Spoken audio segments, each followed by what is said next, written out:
नमस्कार, कैसे हैं आप लोग? आज हम चाइल्ड साइकोलॉजी के अंतर्गत बहुत महत्वपूर्ण टॉपिक लेके आए हैं, जिसका नाम है वंशानुक्रम तथा वातावरण, हेरिडिटी एंड इन्वायरमेंट। वंशानुक्रम तथा वातावरण। मनोवैज्ञानिक मानते हैं कि वंशानुक्रम तथा वातावरण का बच्चे के संपूर्ण विकास में बहुत ही बड़ा योगदान होता है। कुछ गुण जो है बच्चे के माता पिता से उसे मिलते हैं और कुछ गुणों का विकास उसको कैसा इन्वायरमेंट दिया जा रहा है, उसको एक उचित इन्वायरमेंट दिया जा रहा है, इस पर निर्भर करता है। उसका शारीरिक विकास, उसका मानसिक विकास, सामाजिक विकास, ये सब उसके वातावरण पर निर्भर करता है। उसको पोषण कैसा दिया जा रहा है। तो ये दोनों टर्म जो हैं, वंशानुक्रम तथा वातावरण, बच्चे के विकास में महत्वपूर्ण योगदान करते हैं। इसी से संबंधित कुछ यहाँ पे फैक्ट्स देखेंगे और समझने का प्रयास करेंगे। ये महत्वपूर्ण टॉपिक है, इसे आप तैयार करिए। तो वंशानुक्रम कहते किसे हैं, पहले ये देख लेते हैं।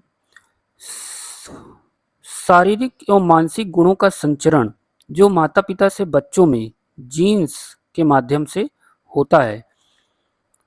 मतलब ऐसे शारीरिक और मानसिक गुण जो माता पिता से बच्चे में आते हैं, उन्हें हम क्या कहते हैं? वंशानुक्रम।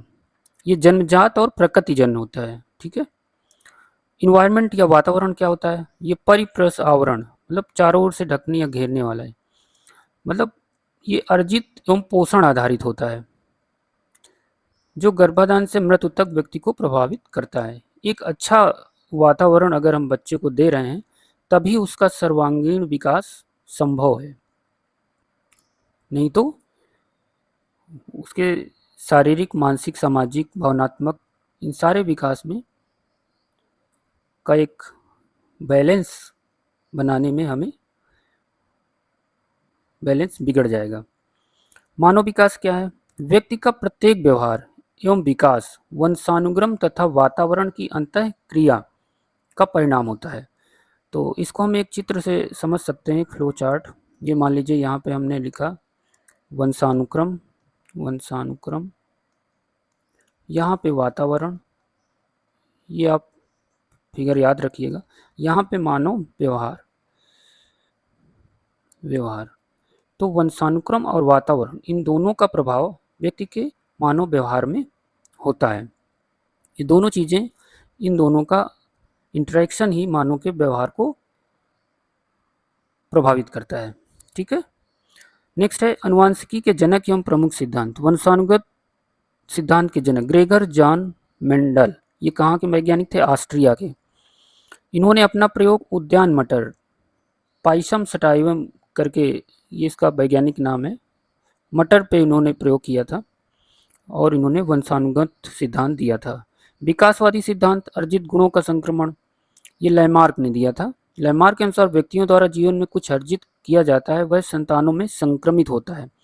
जैसे जिराफ की लंबी गर्दन का विकास।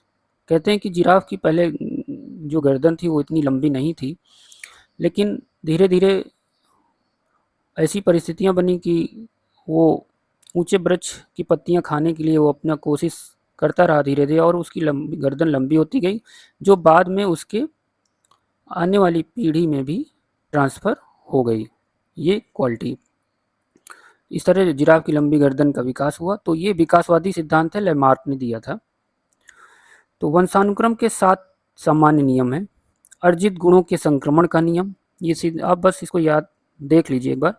अर्जित गुणों के संक्रमण का नियम, समानता का नियम, बीज कोष की निरंतरता का नियम, प्रत्यागमन का नियम, चयनित गुणों का सिद्धांत, मातृ व पितृ पक्ष का नियम, संयोग का नियम। ये 7 तरह के नियम हैं। अब देखेंगे वंश सूत्र, क्रोमोसोम्स, जीन्स एवं लिंग निर्धारण। वंश सूत्रों की संख्या, मानव जाति में कुल 46 क्रोमोसोम ये गुणसूत्र होते हैं, 23 जोड़े। ठीक है। तो 22 जोड़े तो स्त्री और पुरुष में समान होते हैं। जो 23वां जोड़ा होता है उसमें स्त्री में क्या होता है? माता में एक्स गुणसूत्र, एक्स एक्स होते हैं, और जो पिता होता है उसमें एक्स और वाई होते हैं। ठीक है। तो जब एक्स और वाई मिलते हैं तो लड़के का जन्म होता है, और जब XX मिल जाते हैं तो लड़की का जन्म होता है।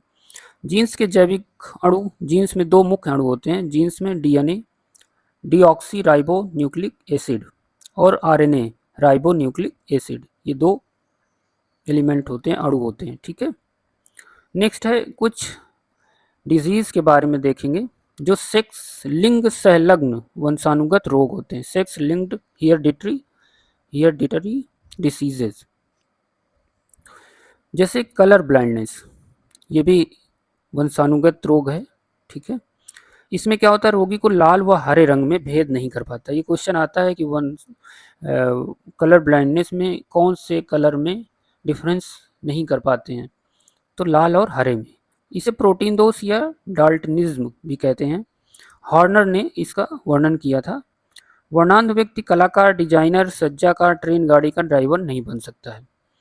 हीमोफीलिया, ये भी एक वंशानुगत रोग है, और इसमें क्या होता है, चोट लगने पर सामान्यतः 2 से 8 मिनट में रक्त का थक्का नहीं जमता है, जबकि जमना चाहिए। कुछ प्रोटीन्स की कमी के कारण रक्त लगातार बहता रहता है। इसे रक्त स्रावण रोग भी कहते हैं। हीमोफीलिया को रक्त स्रावण रोग भी कहते हैं। शीघ्र उपचार न होने पर रोगी की मृत्यु हो जाती है, ब्लड लॉस बहुत ज़्यादा हो जाता है। ठीक है, कुछ मनोवैज्ञानिकों के कथन एवं शिक्षा में महत्व। वुडवर्थ का क्या कथन था, बीज में वृक्ष बनने की संभावना रहती है, लेकिन वातावरण के आधार पर उसका विकास का स्तर निश्चित होता है। इसलिए इन्वायरमेंट बहुत ही महत्वपूर्ण होता है बच्चे के सर्वांगीण विकास में। BN झा ने क्या कहा, वंशानुक्रम व्यक्ति की जन्मजात विशेषताओं का पूर्ण योग है। ठीक है, तो ये कुछ मनोवैज्ञानिकों के कथन थे, ये सीधे क्वेश्चंस आ जाते हैं। शिक्षा में महत्व। आधुनिक शिक्षा में बालक को शिक्षा का केंद्र बिंदु माना जाता है। हम जो भी इस समय जो शिक्षा हो रही है उसमें बालक हमारा केंद्र पे होता है, उसी को ध्यान पे रख के हम जो है शैक्षिक गतिविधियां, ये शिक्षा प्रदान करते हैं। वंशानुक्रम से प्राप्त होने वाली अवांछनीय प्रवृत्तियों को उचित वातावरण व प्रशिक्षण देकर समाप्त या परिष्कृत किया जा सकता है। ठीक है, तो इन्वायरमेंट का बहुत ज़्यादा ही महत्वपूर्ण योगदान है। तो इस तरह से आज हमने वंशानुक्रम तथा वातावरण से संबंधित कुछ महत्वपूर्ण चीज़ें देखी हैं, फैक्ट्स देखे हैं। इन्हें आप तैयार करिए, इससे क्वेश्चंस आते हैं आपके प्राथमिक शिक्षक भर्ती, सुपर टेट सब में ये बहुत ही सहायक है। Thank you. अगर वीडियो पसंद आए तो चैनल से जुड़े रहें, लाइक सब्सक्राइब करें।